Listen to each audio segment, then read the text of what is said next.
박은정 의원이 매우 중요한 지점을 지적했습니다. 이재명 정부 내에 이 일을 처리하는 참모들은 대체 무슨 생각으로 이러는 건지 아니면 참모들 모르게 이런 걸 추진하는 건지 모르겠는데요. 정부에서 나온 검찰개혁안이 뭔가 이상합니다. 어떤 부분이 이상하고 이렇게 되면 왜 안 되는 건지 영상으로 함께 보시겠습니다.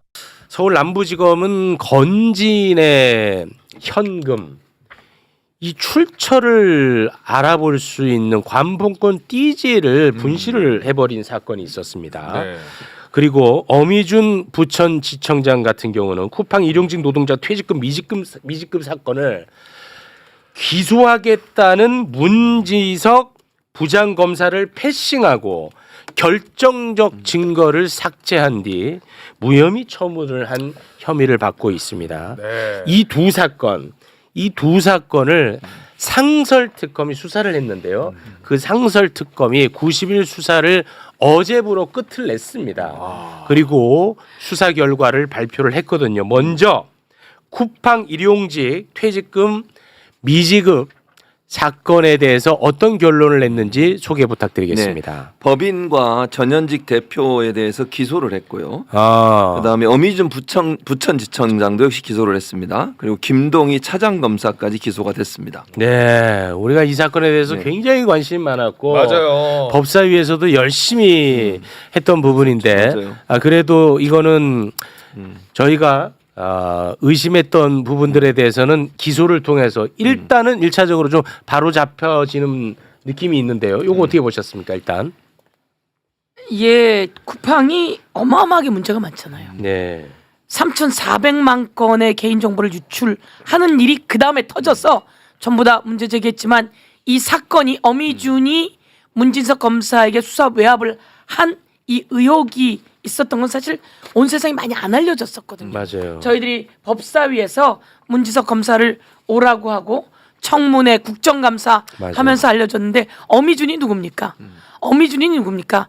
대한민국 검찰 개혁의 시작이자 네. 가장 주요 장본인이라고 볼 수 있을 것 같습니다. 그렇습니다. 어미준 사실 쳐다만 봐도 무서워요. 예. 제가 이게 그 국정감사에 있지만 무섭지. 그 검사들 나와 있으면 약간의 그 위협 이런 걸 느끼게 되거든요. 그렇죠. 그런데 끝내 이 어미준이 한명숙 총리 사건 등등 어마어마한 곳마다 어미준이 있었습니다. 맞습니다. 어미준이 있었는데 이 어미준이 그나마 그 내부에 있는 문지석이라고 하는 검사가 그날 국정감사에 나와서 많이 울었어요. 맞습니다. 많이 울고 그 사람이 폭로했기 때문에 이 사실들이 온 세상에 드러났는데 그래서 특검이 그나마 기소해서 다행인데 어미준이 그 다음에 하는 말이 더하죠.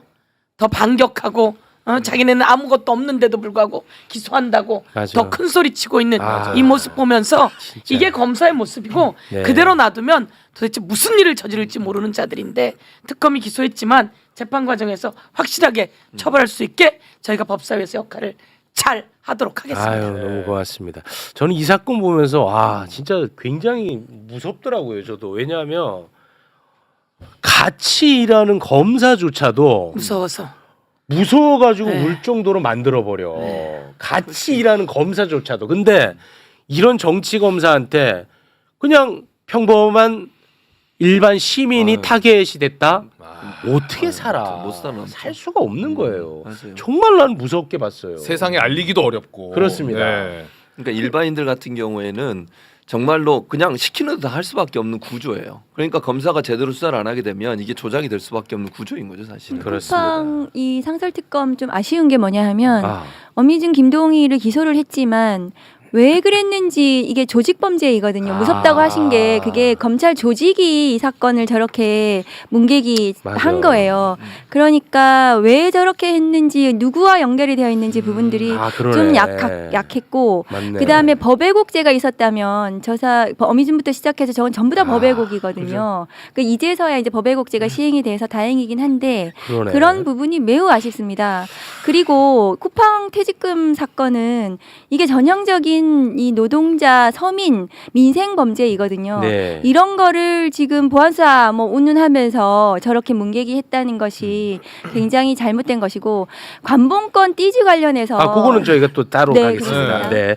저도 이제 말씀하시니까 제가 놓쳤다는 거를 또 자각하게 됐는데 사실 당시 윤석열 정부 때 쿠팡맨들, 쿠팡 사람들 대통령실 인적 교류가 굉장히 활발했거든요. 맞습니다. 그 과정에서 아마 이렇게 되지 않았을까 우리가 그렇게 의심을 했었는데 그 부분에 대해서는 이번에 나오지 않았네요. 철저하게 뭔가 좀 조직적인 범죄를 못 밝힌 거 그러네. 아쉬워요, 굉장히. 그냥 개인의 직권남용으로 넘긴 그렇죠. 거죠. 개인 비리로 그러네. 할 수는 없었던 것 같은데 좀 아쉽습니다. 그런 네. 근데 사실 최근에 국회에서 좀 쉽게 말해서 능력 있는 보좌관들 중에서 요새 좀 안 보인다 싶으면 쿠팡 가 있던 분들이 많이 있더라고요. 그래요? 그래서 저는 사실 이제 우리 보좌 직원들 출신들도 사실 도덕적 해이에 빠지면 안 된다라는 맞아. 것을 좀 말씀드리고 싶습니다. 이거 너무 중요한 말씀입니다.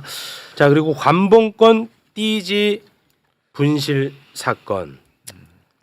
이거는 진짜 화가 많이 나는데 아무도 기소하지 못했어요. 와, 진짜. 수사 결과 그러니까. 발표 저희가 영상으로 준비했는데요. 영상 잠깐 보겠습니다. 사건 관련자들에 대한 광범위한 소환 조사를 통하여 고의적으로 관봉권 띠지를 폐기하고 은폐하였는지 여부를 집중 조사하였습니다. 그 결과 이른바 윗선의 폐기, 은폐 지시 등 의혹을 증명할 만한 뚜렷한 정황은 밝혀지지 않았고 다만 절차 미비 내지 업무상 과오로 인해 범죄 수사의 기본인 증거물 인수인계 및 보관 과정에서 검찰의 압수물 부실 관리 및 심각한 보고 지연 등의 기강 회의가 있었음은 확인하였습니다. 이게 비닐봉지도 뜯고 관봉권 띠지도 분실한 게 실수라고 결론을 지었어요. 아무도 기소하지 못했습니다. 물론 이제 검찰로 넘기긴 했어요. 그런데 이거는 그때도 수없이 얘기를 했지만 실수일 수가 없습니다. 왜냐? 네. 이미 한국은행 5만 원권 5천만 원이 비닐봉지로 쌓여져 있어. 네. 이거는 따로 풀러가지고 셀 필요가 없어. 그렇지. 어. 그렇죠.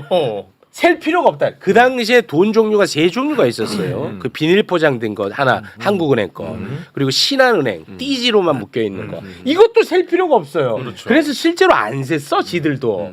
그리고 고무줄로 묶어져 있는 거. 세 종류가 있었는데 이거를 굳이 다 뜯어가지고 하나로 묶어가지고. 보관을 한 거야. 이거는 실수일 수가 없어요. 그게 어떻게 실수일 수가 있습니까? 그게 어떻게 실수일 수가 있습니까? 아이고. 저희가 물었는데요. 거기에 나왔던 그때 검사들에게 압수수색하면서 이런 돈다발 본 적 있어요? 그 검사들도 본 적이 없어요. 네. 한 번도 그런 돈다발 본 적이 없잖아요. 네. 그 돈다발이 바로 이건데 이 돈다발 본 적이 없고 아휴. 근데 여기선 제일 먼저 뭐였냐면요. 제가 사실은 그때 특검에게 김용민 의원하고 우리가 이걸 찾아서 갔습니다. 이거 수사 좀 잘해달라고 그랬더니 특검에서 뭐라고 하냐면 의원님 그거는 2018년도 돈입니다. 예? 이걸 들고 가니까 여기 2022년 써졌네. 5월 13일 돈이라고 써져 있어요. 써있는데. 써 있는데 그걸 2018년에 청탁 돈이라는 거예요. 그러면서 수사를 안 하겠다고 해서 너무 놀랐는데 다시 저희가 청문회 한다고 검사 쫙 불렀잖아요. 근데 똑같은 말을 해요. 의원님 그 돈은요 2018년 돈이라 이번 압수수색의 범죄에 다른 겁니다라고. 그래서 제가 아니 요 스티커 없었으면 어떡할 뻔했어요. 이놈들 5월 봐라, 13일 진짜. 건데요 라고 하니까 그 이동 검사가 눈알이 막 이렇게 돌아가는 장면이 어떻든 나올 정도로 그러니까 처음부터 이들은 그런 얘기가 있었고요. 그리고 처음부터 하는 말이 그런 돈다발은 통일교 금고에 수백 개가 있습니다. 이런 얘기를 제가 직접 들었어요. 그러면 이 돈이 어디서 와서 어디로 갔는지 요 비닐에는 실제로는 건진 지문이 묻어 있을 거 아니에요. 네. 건진 지문이 묻어 있고 김건희가 받았으면 김건희 지문이 묻어 있고 그렇겠죠. 통일교 쓰면 통일교 아니면 윤석열 지문이 다 묻어 있을 거 아니에요. 네. 몇 명 안 되는 지문이 묻어 있는데 이게 밝혀질까봐 비닐을 뜯은 거죠. 그래서 뜯은 건데 지금 말씀처럼 아까 쿠팡 그때랑 똑같이 검사들이 연루되어 있으니 그 검사들이 수사도 제대로 안 그러니까. 하고 이해할 수 없는 거죠. 아 이거 심각하다 진짜. 그 당시에 이제 남부지검장이 대표적인 친윤 검사장이었고 신흥석이 사건이 터졌을 때 몇 개월 동안 문개기를 했거든요. 저 사건을. 그리고 나중에서야 지금 드러나서 저희들이 국회에서 청문회도 하고 했지만 그때 가서는 뭐 다들 오리발 내밀고 그랬어요. 결정적으로 지금 고의적인 그 보고 지연이 지금 나왔는데 보고 지연 직무유기예요. 네. 직무유기죠. 그리고 증거물이 지금 띠지하고 지금 없어진 거 아닙니까? 네. 증거물이 없어졌는데 아무도 책임을 안 진다는 게 말이 되냐? 지문 감식 안 한 거, CCTV 확인조차 안 했습니다. 그 청문회 때 다 나왔어요 그 내용들이. 그러면 그건 직무유기다. 그 부분에 대해서 수사가 제대로 진행이 됐어야 되는데. 왜 특검은 안 할 이유가 뭐가 저 있죠? 특검 내부의 검찰의 제 식구 감싸기 그 원리가 그대로 작동한 것 그래요? 같아요. 제가 보기에는. 진짜. 제발 아니, 안 그랬으면 예. 좋겠지만 그 사람들이 띠지와 이런 걸 다 없앴다는 건 직무유기이기도 하지만 사실 증거인멸 아닙니까? 저는 그렇게 봅니다. 아니 이게 그 법적 처벌 기소할 수 있는 내용이 아니다라고 하는 게 그냥 상식으로 비닐 없었고 띠지 없어졌고 다 없어졌으면 증거인멸 아닌가요? 저는 그렇게 실수라고 이야기를 어떻게 먼저 해줄 수가 있죠. 그러니까 이해할 수가 없는 거고 제가 그래서 한번 추적도 해봤는데 그 의지가 약한 것 같더라고요. 그래서 저희가 문제 제기를 했더니 그나마 검찰로 넘긴 것 같아요. 이게 불기소하고 끝나려고 했던 것 같은데 끝내면 안 돼. 이게 검찰로 넘겼지만 저는 경찰이 수사했으면 좋겠어요. 경찰이 수사하면 훨씬 더 이거는 과도한 의혹 제기가 아닙니다. 자 보세요. 1월 8일에 최재형 검사가 관봉권 띠지를 통해서 자금 출처를 수사하려고 한 거야 얘가. 맞아요. 근데 봤는데 이게 다 훼손이 돼 있어가지고 난리를 치고 질책을 했다는 거야. 네. 수사관들을. 그러면 내가 수사를 하려고 했던 게 다 무산돼 버렸잖아요. 네. 그렇죠. 그럼 이거 정말 엄청나게 큰 사건이잖아. 검찰 내부에서. 근데 위에다 보고 안 해. 그리고 최재현은 그냥 그로 끝내요. 이렇게. 말이 안 되잖아 이게. 그리고 얘는 또 대전으로 가거든. 후임한테 인수인계도 안 해요. 이렇게 중요한데. 맞다. 이거는 실수일 수가 없다. 그럼요. 예. 실수일 수가 없는 조직적인 범죄입니다. 네. 그리고 이게 그 위에까지 연결되어 있고요. 이런 돈다발은 건진이 누굽니까? 왜 하필 건진에서 실수가 나와요?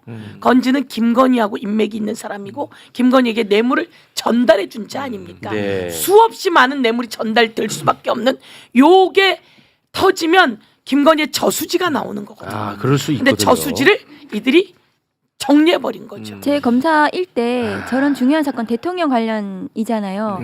저런 사건은 실시간으로 보고해요. 예. 뭐, 그러겠지. 무엇을 누구를 조사하는지 누구를 불렀는지 어떤 일이 있었는지 굉장히 실시간으로 하나하나 디테일하게 다 보고하거든요.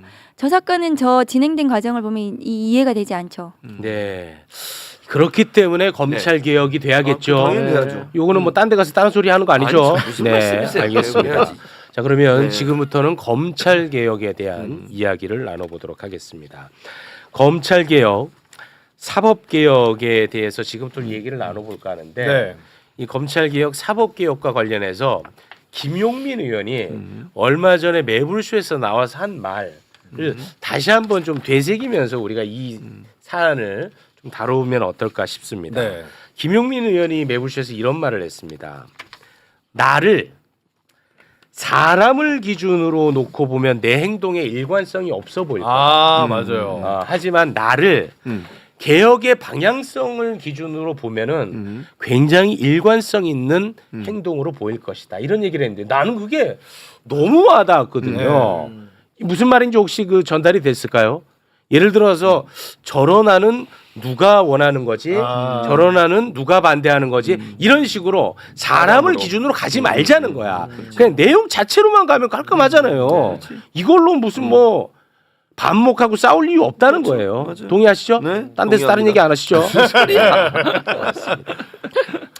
검찰 개혁의 필요성은 아주 예전부터 있어 왔지만 검사 윤석열 그리고 그의 부인 김건희 그리고 한동훈으로 개혁의 열망이 폭발해 버렸습니다. 맞죠? 네. 검찰을 악마화하는 것이 아닙니다. 권한은 너무 많은데 견제 수단이 없으니까 어쩔 도리 없이 악마가 되는 거야. 그래서 이거를 좀 분산하자는 게 검찰 개혁의 시작입니다. 맞죠. 그래서 이재명 대통령은 검찰의 권한을 분산하는 수사 기소 분리를 공약으로 당선이 된 거예요. 네. 모든 논의는 여기서부터 출발해야 된다고 수도 없이 얘기했습니다. 이걸 뒤섞으면 이제는 안 돼. 되지. 그만해. 나도 힘들어 이제. 안 썩죠? 안승 네. 이 사람이 진짜. 이 사람이 뭐하나 진짜. 자, 그럼 이제 내용으로 들어가겠습니다. 검찰개혁 관련 법안이 통과가 된 것은 지금까지 딱 한 번 있었거든요. 정부조직법을 개정을 해서 검찰청을 폐지했어. 요거 이제 딱 하나 됐어 지금. 뭐 되게 많이 된 것 같지만 하나 됐어. 예. 경각심 차원에서 어떤 법안만 통과됐는지 한번 보여주시죠. 네. 자, 행안부 아래 중대범죄수사청을 만들고 중대범죄를 수사하게 하고 법무부 아래 공소청을 두고서 기소와 공소를 유지하도록 만드는 거죠. 요거 딱 하나 네. 통과됐어. 지금 돼 있는 게. 그러면 이제 그 다음은 뭐냐? 2차. 2차를 지금 앞두고 있어요. 네. 그리고 또 3차가 기다리고 있나 봐. 요 계속 올려주시겠습니까? 2차가 뭐냐? 중대범죄수사청을 이제 만들었으니까 여기 내용을 담는 거야. 아. 그리고 공소청을 만들었으니까 여기 내용을 담는 거예요.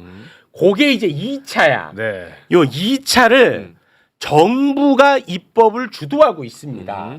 그래서 정부 입법안이라는 단어가 지금 나오고 있는 거예요. 오케이. 검찰개혁 관련해 가지고 2차 관련해서 정부의 입법안하고 민주당이 조금 달랐잖아. 네. 달랐는데 이제 그거를 좀 조율을 조금씩 하면서 정부의 입법 최종안을 발표를 했어. 네. 최종안. 최종안을. 자, 그거를 한번 좀 소개를 해 주시죠. 네. 아까 말씀드린 행안부 아래 중대범죄수사청을 놓고 일원화시키는 겁니다. 이거나 문제 있었잖아요. 네네, 요거 있었죠. 일어나. 네, 그리고 6대 중대범죄를 수사하도록 하고 법무부 아래 공소청을 두고 여기에 검사 파면이 가능하도록 네. 그렇게 만들어놨습니다. 기소 공소를 유지하고요. 그렇습니다. 그게 다른 점이죠. 이제 이 법안이 국회 본회의에서 통과가 되면 2차 검찰 개혁이 완료가 되는 겁니다. 네. 그런데 본회의 통과에 앞서 이 정부 입법안이 문제가 있다고 문제 제기를 하고 있는 국회의원분들이 생겨나기 시작을 했습니다. 그래서 어떤 문제점을 지적하는지 오늘 그 얘기를 한번 좀 해볼까 하는 아, 겁니다. 네, 네, 됐죠? 네. 자, 다시 한번 그거 올려주시겠습니까?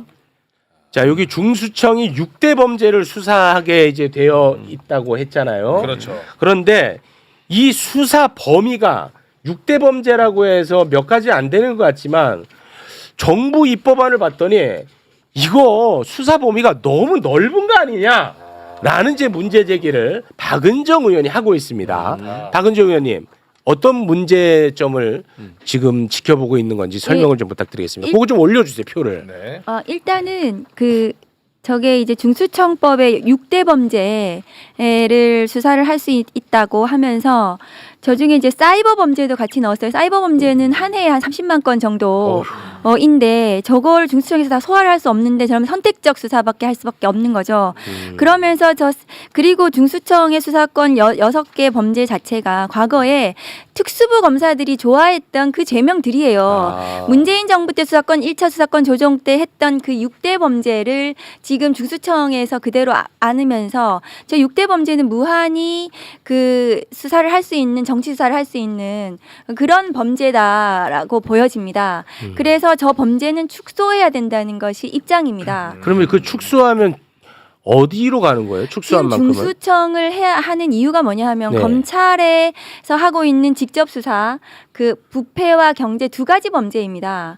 그러면 그것을 검사들이 직접 수사를 할 수 없기 때문에 그 대신에 중수청을 만드는 거거든요. 그러니까 그 두 개의 범죄를 중수청이 할 수 있으면 되는 건데 더 무한히 사이버 범죄까지 너무 늘렸다는 것이죠. 아니 근데 중수청이라는 것이 검찰청을 대신하는 기관은 아니잖아요. 그렇습니다. 근데 지금 중수청을 만든 이유가 네. 지금 검찰청을 공소청과 중수청으로 나누고 네. 검찰이 하던 직접 수사 네. 기능 그게 이제 부패범죄, 경제범죄 두 개를 냈습니다. 네. 한 해에 한 4,800건 정도를 수사하고 있어요. 네. 검사는 한 200명 정도가 직접 수사를 하고 있어요. 그러면 그 정도 수준으로 중수청으로 옮기면 검찰에 남는 것은 공소청으로 기능이 남는 거죠. 그런데 중수청은 그게 아니라 아까 그 표 다시 올려주시면 네. 중수청법을 저렇게 너무 대대적으로 크게 6대 범죄까지 하면서 또 문제가 뭐냐 하면 네. 우선 수사권을 저기다 넣어놨어요. 그러면 저 중수청이 우선 모든 수사기관보다 우선해서 중수청이 수사권을 뺏어올 수 있어요. 공수처에서 하는 수사, 국수본에서 하는 수사, 너네 전부 다 하지 말고 나한테 보내. 이러면 저건 중수청이 모든 수사기관의 우위에 수사를 할 수 있습니다. 네. 근데 저게 또 뭐가 하고 문제가 되냐면 검사하고의 관계, 저게 45조에 규정이 되어 있는데 공소청 검사가 중수청 수사관에게 수사 사항을 통보를 받습니다. 저건 보고를 받는 거고요. 두 번째로 상호 의견을 제시한다고 하니까 저거는 사실상의 수사를 상의해서 수사 지휘를 하는 겁니다. 공소청의 검사가. 그리고 입건 요청. 수사하는 거 보다가 저거 더 수사해. 저 입건해. 추가로 더 범죄 사실 인지해 이러면 공소청의 검사가 중수청 수사관하고 사실상의 수사 지휘를 하면서 한 몸이 될 수 있는 겁니다. 그럼 저 중수청은 과거에 검사들이 꿈꾸던 대검의 중수부의 부활로 볼 수 있습니다. 왜냐하면 공소청 검사와 한 몸이 되어가지고 네. 저 6대 범죄라는 대대적인 범죄를 선택적으로 정치 수사를 할 수 있는 거예요. 중수청 자체가. 그래서 저 중수청은 괴물 중수청이 될 수 있다는 거예요. 그리고 아까 말씀하셨다시피 이원화에 대해서 비판을 해서 지금 일원화로 네. 바꿨다고 하잖아요. 네, 그렇습니다. 근데 아까 그 표 다시 한번 보여주시면 맨 마지막 거 보시면 네. 부칙에 검사는 다시 대통령령으로 다시 임용할 수 있다는 특별 규정을 둠으로써 저것이 이원화로 할 수 있는 꼼수 규정이에요. 이게 문제네. 그러니까 검사는 판사나 변호사처럼 그냥 수사관으로 신규 임용하면 되지 왜 검사만 특별히 부칙에다가 다시 대통령령으로 따로 정한다는 거예요. 저것은 수사사법관을 비판을 받으니까 부칙으로 숨겨가지고 나중에 검사를 이원화 다시 하겠다는 꼼수 규정입니다. 저 부칙 규정은.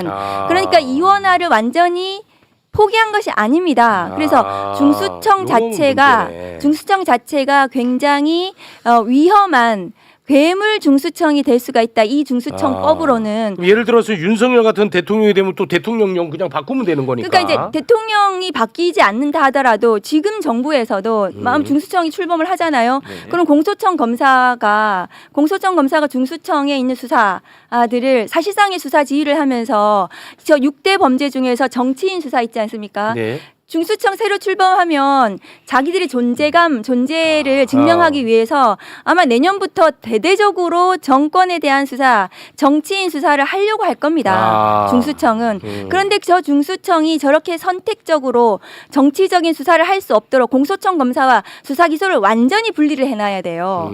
근데 공소청 검사가 이거 아무거나 뭐 해가지고 영장 가져와 해줄게 이렇게 한 몸이 돼서는 안 되는 겁니다. 그렇겠죠. 그리고 중수청이 다른데 국수본이나 다른 데서 잘하고 있는 수사를 마음대로 마음이 안 가져와서, 들면 가지고 와 우리 정치 수사 우리가 할 거야 우선 수사권을 가지게 되면 안 되는 거죠. 그래서 가장 중요하게는 다음 주에 아마 행안위에서 중수청법 심사를 할 텐데 저 우선 수사권과 사실상의 공소청 검사의 수사 지휘권 저 두 가지는 중수청법에 들어가서는 절대로 안 된다.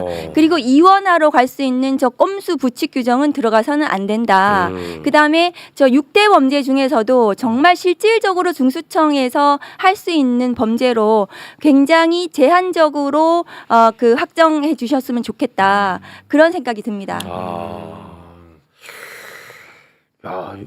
제가 좀 잘 몰라서 또 듣고 보니까 좀 문제가 있어 보이는데. 검찰에 지금 김성태 조작 수사가 문제가 되는 거 아니에요? 그렇습니다. 근데 저 중수청을 통해서 공소청 검사가 조작 수사가 무한히 가능할 수 있는 구조예요.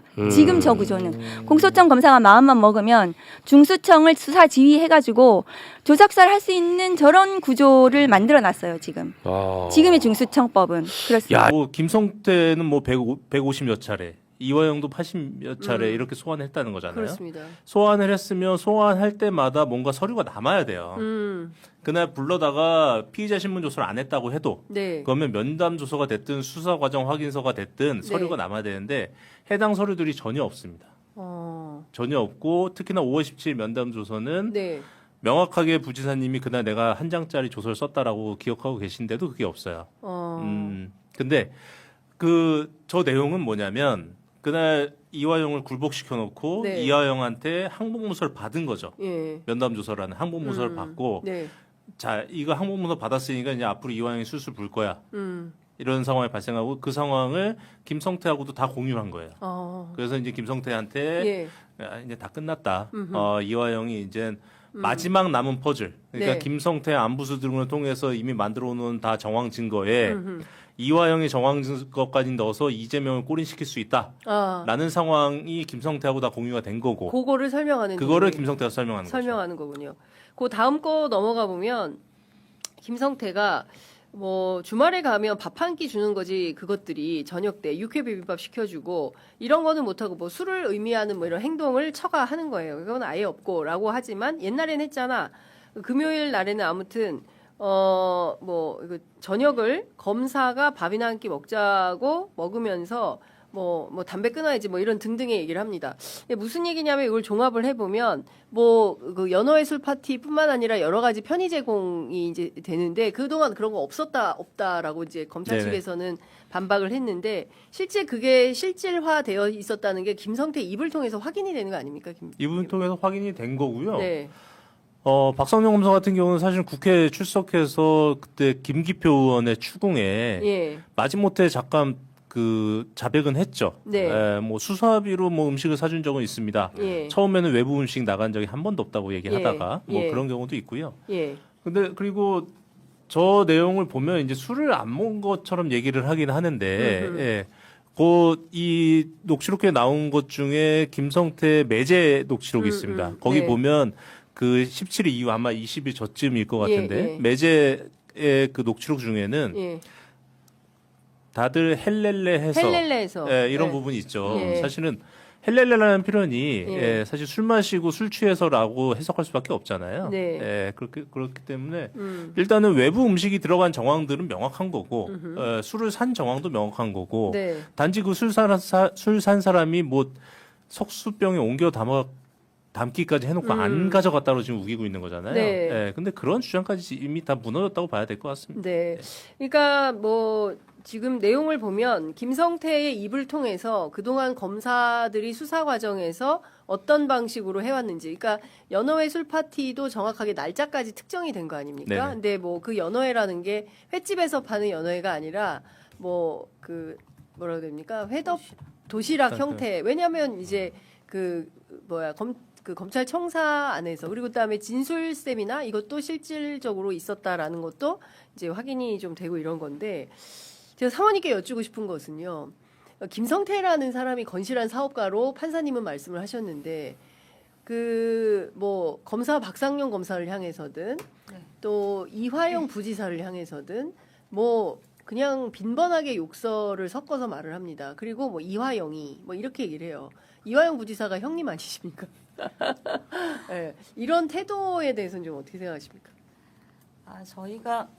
저희 남편이 이전에 쌍방울에 사회 이사로 있었어요. 네. 그리고 그때 잠깐 봤던 제가 인상은 굉장히 이렇게 온화했었어요. 그 당시에는. 그리고 말도 뭐 형님 하면서 엄청 고분했던 기억은 있어요. 그런데 저희 남편이 조사받으러 갔다 와서 저한테 한 얘기가 있는데 무섭다 이렇게 얘기를 하더라고요. 그래서 검사가 그랬더니 쌍방울 애들이 다 득달같이 자기한테 막 윽박을 지른다는 거예요. 그러면서 다 같이 살아야지 뭐 형님 왜 형님이 말만 하면은 우리 다 같이 사는데 왜 그러고 계시냐고 더 정확히 진술해라 협조해라 막 이랬다는 거예요. 그러니까 엄청 그때 막 공포감을 느꼈다는 얘기를 하더라고요. 그래서 그 일기장에도 썼지만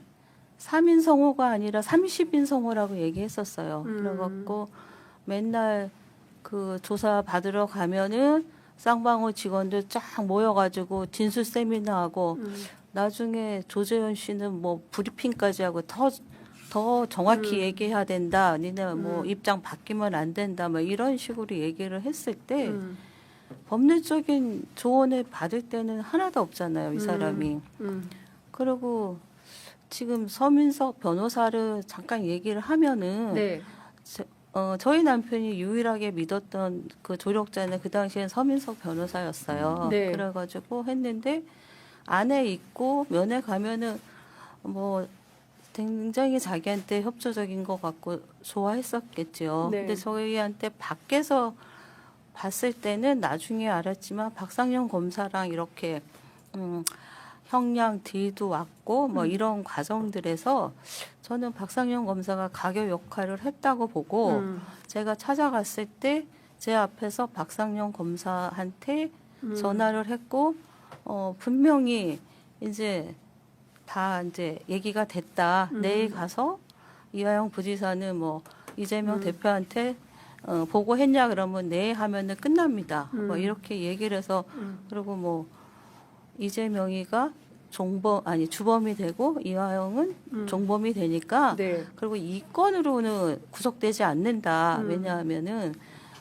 다른 건이 많기 때문에 대장동 건도 있고 그렇게 분명히 얘기를 했었어요. 그리고 저는 그거에 대해서 지금도 뭐 그게 제가 본 거가 팩트고 네. 그렇게 얘기하고 싶어요. 그래서 그렇게 변호인의 조력도 못 받고 그다음에 판사들도 그러고 또 심지어 검사도 막 윽박지르고 이런 과정들에서 지금 생각하면 얼마나 힘들었을까 막 이런 생각이 정말 들어요. 이 사람 정말 너무너무 고립됐었어요. 그래서 그리고 자기가 얘기하는 거 언론에서는 거짓말쟁이로 몰고 아무도 진실을 얘기 안 하려고 했을 때 그래도 취재 편의점에서 처음으로 방송을 해줬어요. 정말로 고맙었어요. 그러니까 이런 과정들에서 한 사람을 저렇게도 무너뜨릴 수 있구나 이런 생각이 들고 지금까지 버텨온 것들은 그래도 올바른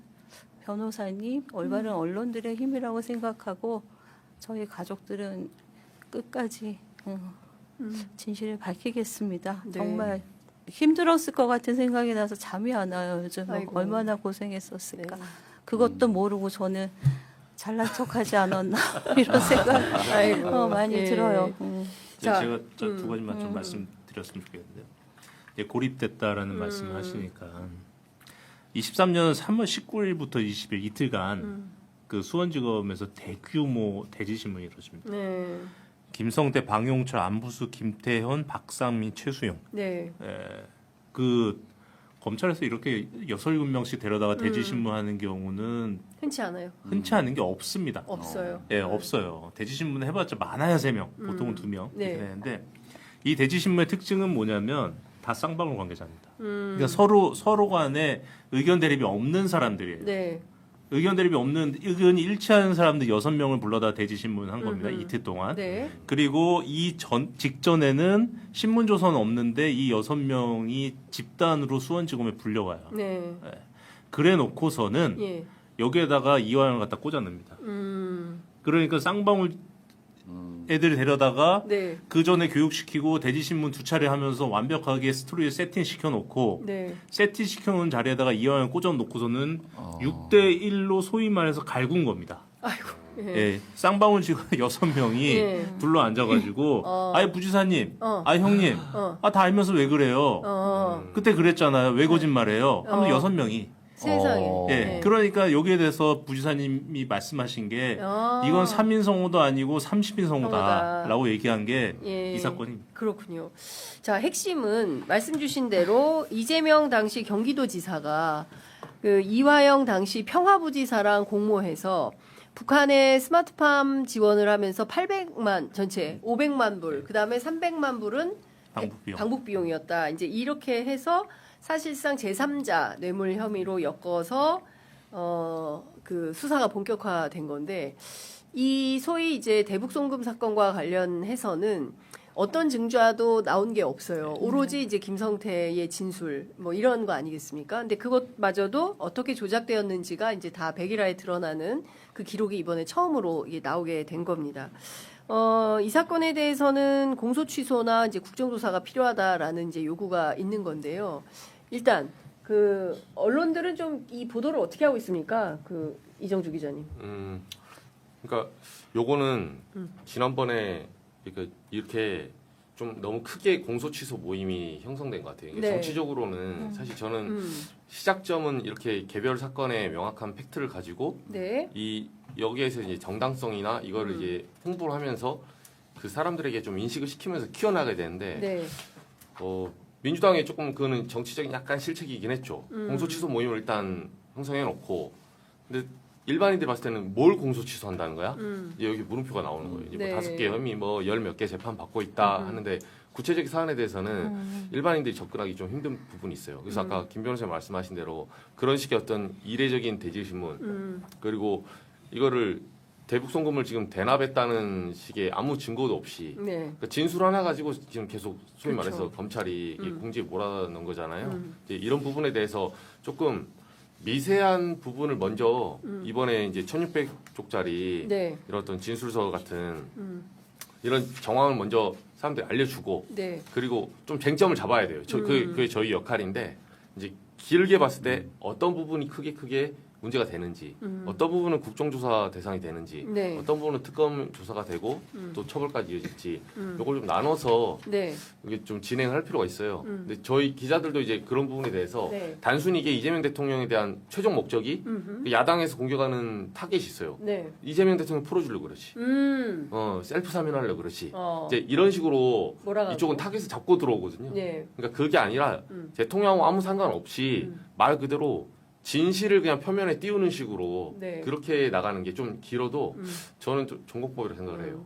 이거 64명의 증인 신청했는데 재판부가 6명밖에 받아들이지 않았다 하고 이거를 표면적인 이유로 들었어요. 근데 지금 따지고 보니까 어제 박상현 검사가 제 기사에 대해서 이제 반박하면서 그 반박자료 낸 내용 속에 보니까 반박자료 냈어요? 예, 제 것만 탁 꼭 집어가지고 오마이뉴스 반박자를 냈는데 마지막 문구가 변호사님 뭐였냐? 뭐예요? 국민참여재판을 이게 지금 제 보도로 인해서 오마이뉴스 보도로 인해서 배심원단에게 예단이 생겼으니까 하지 말아라? 국민참여재판을 취소해달라는 요구를 했어요. 웃기고 있네 진짜. 반박 자료를 1160자를 냈는데 왜 마지막 문구가 이 사건과 직접적인 연계도 안 되어 있는 이미 인천지검으로 가 있는 왜 그러니까 자기 박 상관도 검사가 없는데. 예. 그랬을까? 박상현 검사가 마지막에 굳이 그거를 넣더라고요. 예단이 생겼으니 요 국민참여재판을 취소해달라고 요구를 했습니다.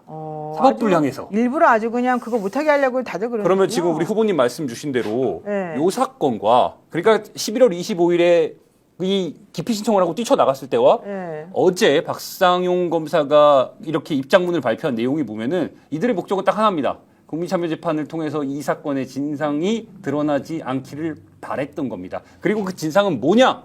이 1600쪽의 법무부 자체 조사 자료였던 겁니다.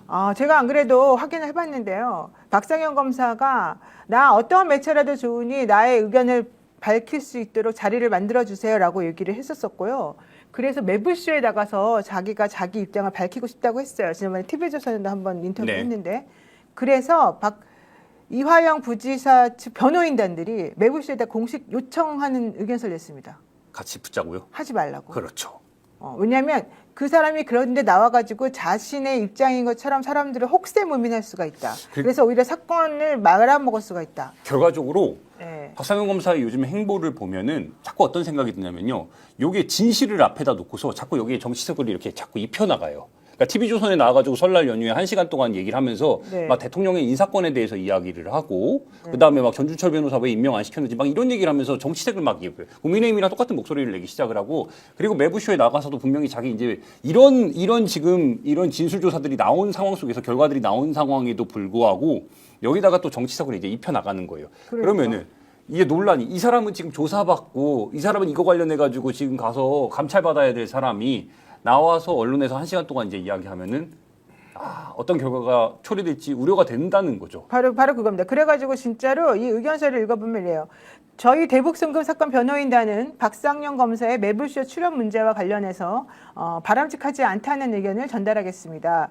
그 이유는 피의자나 피고인에 대해서는 원래 무죄 추정의 원칙에 따라 수사기관의 행위나 절차가 좀 잘 안 되도록 해야 되는 것인데 수사기관이 피고인이나 피고인에 대해서 재판 외에서 자유롭게 이런저런 얘기를 하다 보면 오히려 이게 오염될 수 있다. 첫 번째. 두 번째, 박상현 검사는 현직 검사 신분으로 사인이 아니라 국가기관에 해당하는데 이런 데 나와가지고 자기가 이 사건 관련해서 무슨 얘기를 하겠다는 거냐. 이거 매우 옳지 않다.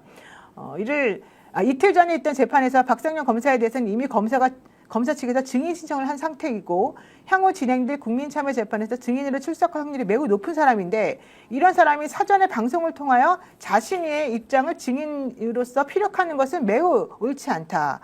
현재 검찰은 자신들에게 유리한 신문 기사와 방송 내용을 유죄의 증거로 상당수 제출해 놓은 상태인데 박상현 검사가 방송에 출연해서 이야기를 하게 되면 그 내용들도 오히려 국민참여재판에서 배심원들에게 더 안 좋은 영향을 미칠 수가 있다. 현직 검사가 방송에 출연하여 자신이 행한 수사나 절차 내용 그리고 피고인 혐의에 대하여 자유롭게 이야기한 전례는 없다. 게다가 박상현 검사는 이미 2월 17일 날 TV조선 유튜브 방송에 출연해서 발언까지 해서 우리가 이미 그 사람을 공무상 비밀 누설죄 등으로 고발장까지 제출한 상태다.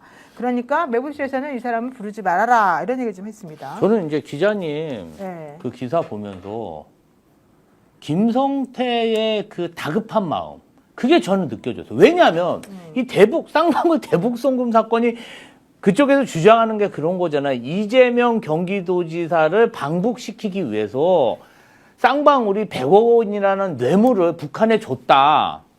이게 완전히 날조된 사건이거든요. 네. 근데 김성태가 계속 얘기하는 건 뭐냐면 아니 나는 이재명한테 돈 준 것도 없고 거기랑 아무 상관도 없는데 자꾸 검찰에서 뭐를 만들어 오라 그러니까 환장하겠다. 미치고 팔짝 뛰겠다. 내가 은행이냐 뭐 이런 거. 아니 뭐가 건덕지가 있어야 만들어 올 거잖아요. 그런데 쌍방울이 북한에 100억 원을 송금한 사실은 있죠.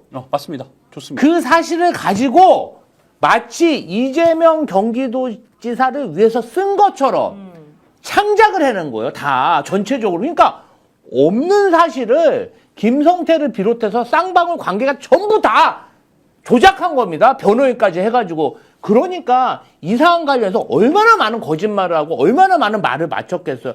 그 진행되는 과정에서 김성태가 미치고 그러니까 뭐라도 만들어냈어야 되는 거예요. 계속해서 질의를 하니까 계속해서 압박을 하니까 이렇게 만들어내지 않으면 본인이 멸문지화 당할 것 같으니까 저는 창작해냈다고 생각합니다. 그게 느껴졌어요. 그 녹취록에서. 그러니까 근원이 되는 사실은 오간데 없고 팩트가 오간데 없어요. 이제 주장만 난무하는 너무나 잘 알고 있는 검찰의 수법이죠. 조작날조 수사하고도 이것은 법적으로 하자가 없습니다. 라는 말. 수사는 자기들이 기획해서 의도하고 해놓고는 마지막에 가서는 주장만 내놓고 제3자가 깊이 정확하게 알 수 없으니 보는 사람마다 그냥 찬반양론 뭐 옳을 수도 있고 그럴 수도 있다. 이것이 이 사람이 노리는 핵심이죠. 내가 박상용 검사한테 분명히 공개적으로 이야기할 거야. 야, 당신은 지금 어떻게 해야 되느냐면 김성태에게 진실을 얘기하라고 해라. 김성태 지금 입 다물고 있는데 김성태가 열면 다 된다. 김성태가 조작날조의 사건에 본인이 직접 개입을 할 수밖에 없었던 상황이 있는지 없는지를 박상용은 TV조선이나 매불쇼 나와서 떠들 생각하지 말고 김성태가 지금이라도 진실을 얘기해라. 국민들 앞에. 그거 호소해라. 또 하나 진짜 당신이 하고 싶으면 이화영하고 본인하고 국회로 가라. 나와가지고. 그리고 김성태도 그 자리에 앉아라. 김종훈 기자가 옆에 앉아서 정말로 감독하듯이 보고 있을 때 국민들 앞에서 삼자가 대면 토론해라. 그게 맞는지 아닌지. 왜 이렇게 순 새빨간 거짓말을 시키면서 마치 수사 과정에 문제 없었다고 하는 이자가 왜 지금도 수사를 안 받느냐고요. 왜 검찰은 이자를 소환해서 조사하지 않느냐고. 그렇게 많은 고발이 돼 있는데 왜 안 하냐고요. 나는 이재명 정부가 이 사람에 대해 왜 수사를 하고 안 하느냐 이것이 더 답답하다. 박상용 까불지 마라 이런 말씀 드리고 싶습니다. 그러니까 이제 자꾸 이게 23년 1월에 김성태가 처음에 이제 잡혀 들어오면서 이 대통령과의 관계를 이미 부인했는데 열흘 뒤에 다시 관계를 인정하는 이제 발언을 하잖아요. 그때 이미 진술은 끝났다고 하면서 박상현 검사가 3월 달에 수원구치소에서 접견인을 만나서 얘기한 지인을 만나서 얘기한 거는 이건 이미 사실관계가 동조로 있고 이거 제가 허위 날조 무슨 왜곡 이렇게 하면서 짜집기 했다는 것까지 지금 말을 한 상황인데 말이 안 되는 게 정말로 말이 안 되는 게 목표를 대통령 이재명, 근데 당시에는 야당 대표였던 정치인 이재명을 겨냥하기 위한 하나의 그 빌드업 과정들이 지속적으로 반복됐거든요. 그렇죠. 그 과정에서 무엇보다 수원구치소에서 너무나 편하게 그 상황을 접견하면서 말했던 이 오염되지 않은 진술이 3월 달에만 나왔냐? 아니요.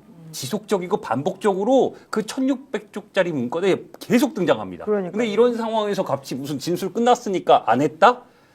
진술을 완성해야 되는 과정들이 드러나는 거예요. 근데 이제 김성태만으로는 이게 직접적으로 그러니까 김성태의 발언 속에서도 이 대통령에게 직접적으로 돈 준 사실이 없고 그런 게 연관도 연락조차 안 한 상황이니까 이거를 밝힐 수가 없는데 계속 강조하잖아요. 그러니까 내가 은행 금고냐고 말하고 이걸 계속 분노에 차서 얘기를 하잖아요. 근데 이게 진술을 완성해가는 과정에서 김성태 그리고 쌍방울 관계자들 안부수 이화영까지 이어지는 3인성으로 완성하기 위한 단계들인 거예요. 거기서 나온 녹취입니다. 이게 사실은 정성호 장관이 그때 일을 되게 잘한 게 바로 장관 되자마자부터 이거를 해가지고 3개월 동안 특별 점검을 한 거예요. 맞아요. 그리고 난 다음에 2025년 9월 26일에 이 자료를 만들었어요. 그렇죠. 그래서 이번에 나온 게 의혹 유형별 접견 및 전화독음 파일 분석 자료 해가지고 특히 중요한 대상자들 중에서 6명을 추렸어요. 맞습니다. 그러니까 김성태와 관련된 14명 중에서 이번 사건의 핵심 인물 우선순위를 6명을 선정했다. 김성태, 방용철, 안부수, 그리고 김태현이라고 김성태 매제, 매제입니다. 그리고 김영모라고 김성태 동생, 그리고 양성길이라고 김성태 사촌형. 회장. 이 6명에 대한 자료를 분석을 해가지고 특히 무엇을 기준으로 했냐. 연어 술 파티가 있었다고 얘기되던 5월 17일을 기준으로 해서 우선순위를 선정해서 어떠한 대화가 오고 갔는지를 다 추린 거죠. 근데 이게 생 날것이고 믿을 만한 증거라고 하는 이유는 변호사들하고 말할 때는 이게 오염이 될 수가 있고 그렇지만 자기네들끼리 이거 그 의사소통하는 막 10분 사이에 내 마음에서 진짜 하고 싶은 얘기를 그 순간에 털어놔야 되는 상황인 거예요. 그리고 이게 오염이 안 된 게 정말로 그 녹음된 파일을 그대로 녹취록으로 만든 거거든요. 김성태 전 회장의 그 말투, 방용철 전 부회장의 말투가 그냥 온전히 그냥 담겨 있어요. 여기 보면요. 법무부 실태조사에서 이렇게 나왔습니다. 이화영은 연어 술 파티를 하게 된 동기는 제가 처음에는 박상영 검사에게 협조를 하지 않았다가 제가 마음을 바꿔서 경기도 스마트팜 비용 대납은 인정할 수 없지만 이재명 당시 경기도지사의 방북 협조 요청을 김성태에게 했다. 그리고 김성태에게 방북 협조 요청한 것을 이재명에게 보고했다라는 정도면 되겠느냐고 서민석 변호사와 상의를 했고, 그러니까 참 처음에는 그렇게 안 하려고 했다가 이제 하도 이쪽에서 이제 하라고 하니까 그럼 내가 이재명에게 보고했다라고 하는 말 정도만 해주면 되냐라는 걸 자기 변호사인 서민석하고 같이 상의를 했다. 그리고 당시 박상영 검사가 서민석으로부터 그 얘기를 듣고는 어딘가에 전화를 해서 물어봤다는 거야. 그 어딘가가 바로 박상영이 이런 일을 시킨 윗선이겠죠? 그러니까 박상영이가 어딘가 전화해보더니 그 정도면 되었다. 이렇게 말을 했어요. 그래서 내가 연어 술 파티를 하게 된 동기라고 내가 진술한 겁니다. 이게 지금 딱 그대로 나와요.